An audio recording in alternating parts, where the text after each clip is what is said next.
Hello, good day. In today's video, we're going to discuss the definite integrals. And then under this topic, we're going to talk about the fundamental theorem of calculus or the FTOC. FTOC is simply the derivative rule equivalent in integration. Okay, so ibig sabihin may version ng integration na medyo mahaba. No, just like the version of differentiation, may version tayo mahaba, may version din tayong parang shortcut na tinawag nating derivative rules. Okay, so under the integration, no, meron din tayong mahabang version ng definite integral which includes the Riemann sum and other concept. Okay, and then meron din tayong tinatawag na FTOC or considered as parang shortcut version ng mga mahabang version ng integration under definite integral. Now, under this theorem, we're going to let f be, no? So, let f be a continuous function on interval AB. Okay?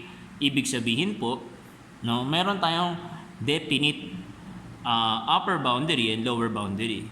Okay?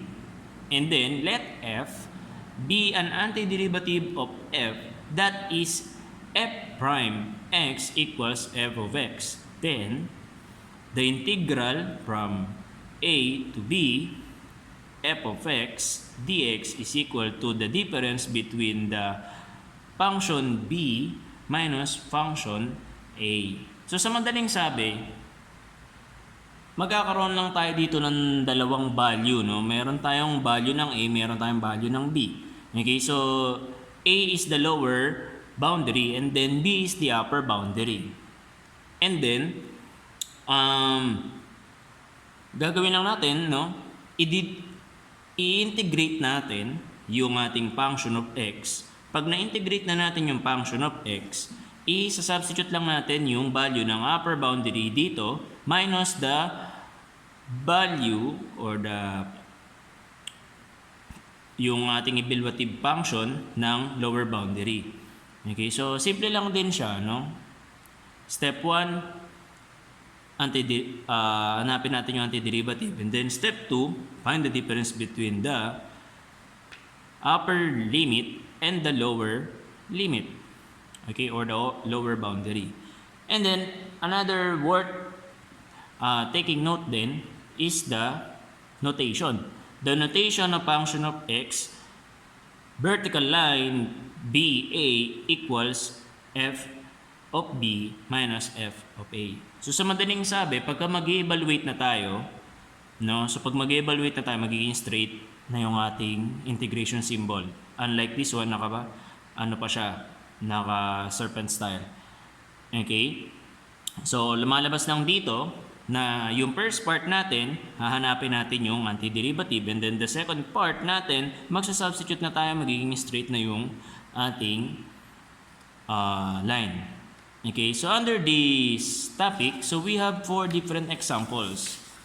Okay, so example number 1 natin is the definite integral from 2 to 1 of 3 dx, and then definite integral from 3 to 1 3x plus 1 dx, and then the definite integral of 5 to 0 2x minus 2 dx, and the definite integral of 4 to 1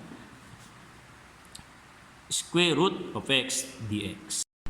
Now let's proceed with our first example. So in our first example, we have here the integral of 3 dx from 2 to 1. Okay, so ang gagawin lang po natin dito, no, i-apply lang natin yung mga rules na natutunan natin sa indefinite integration. So just like what we did from our previous video, no, so pwede natin tong ilabas yung constant. So magiging 3 integral to 1 dx. Alam naman natin, no, na kapag nakakita tayo ng integral sign tsaka ng dx, pag nagdikit yan, no, so magiging x yan.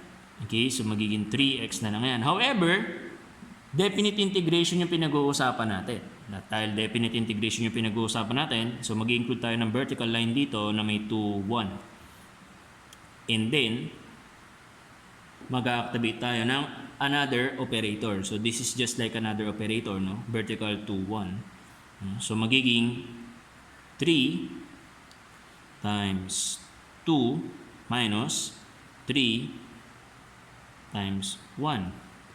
So under this, no? So pwede rin natin siyang isulat ng mas maganda. Labas natin yung both constant. So magiging 3, 2 minus 1.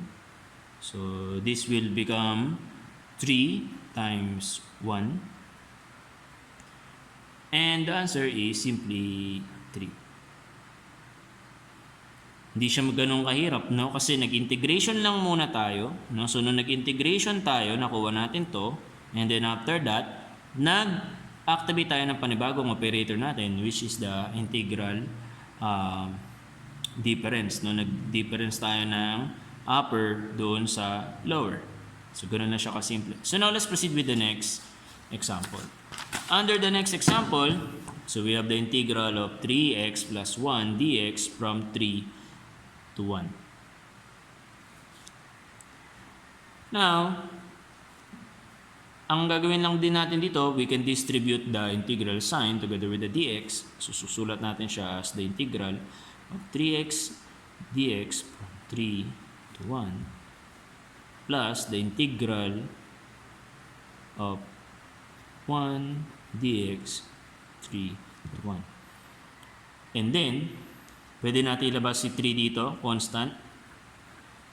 Lagyan natin dito dx x and then 3, 1 plus 1 times dx, so that is just simply dx from 3, 1.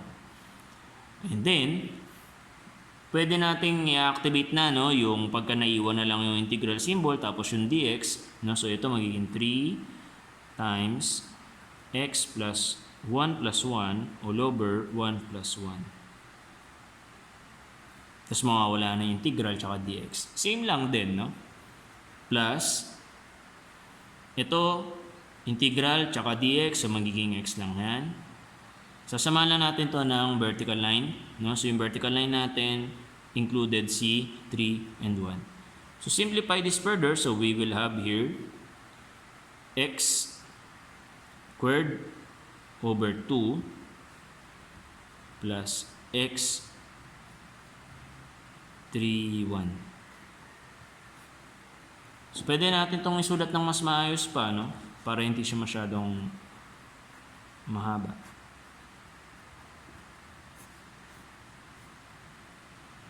Okay. So sinulat lang natin siya, same version pa din naman yan. Okay? So gagamitin natin, i-compute natin si upper limit.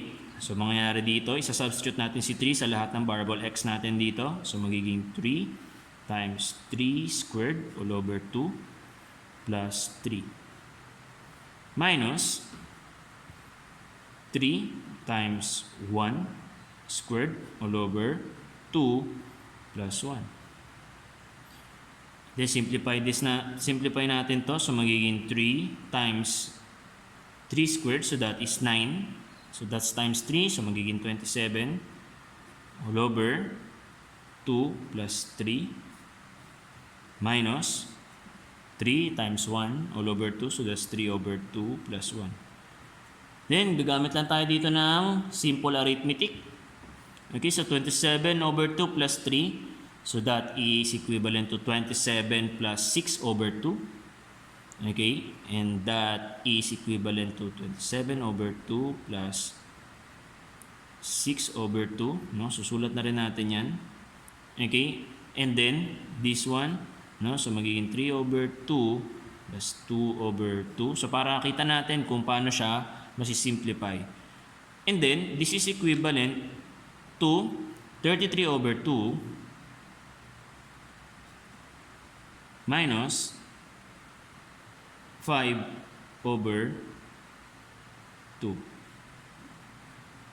And simplifying this further, so this is equivalent to 5 minus 33 minus 5, so that is 28 over 2, just simply 14.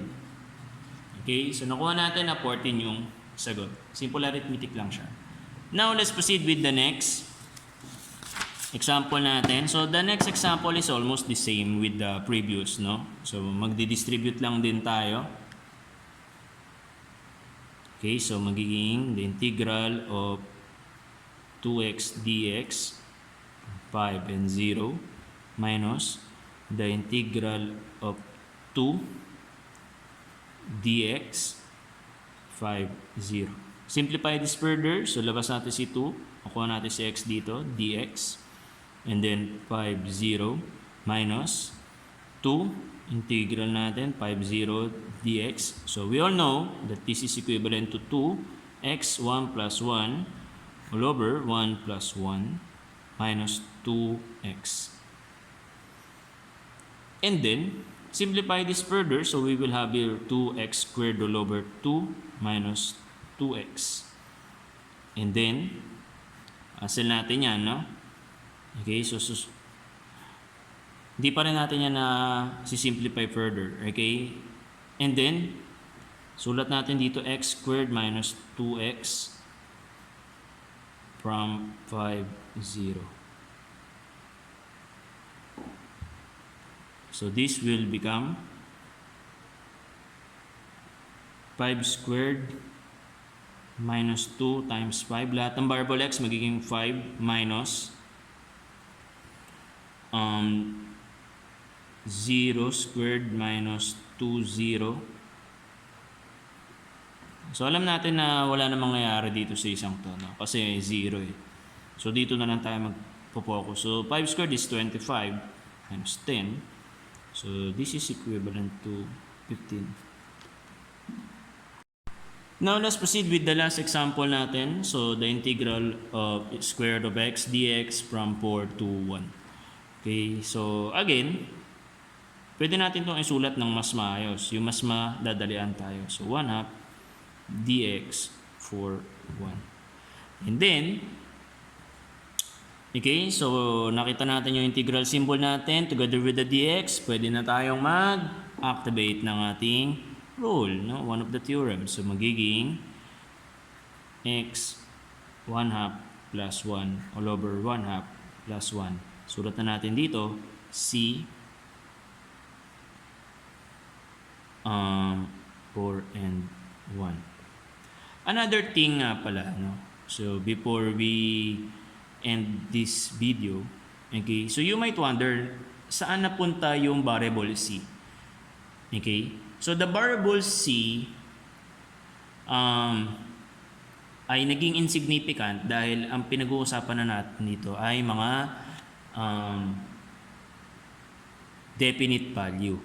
And then, kung makikita nyo naman, no, nagsasubtract tayo. So, ibig sabihin, kung nagsasubtract tayo, mayroong c minus c na nangyayari dito, which is very insignificant.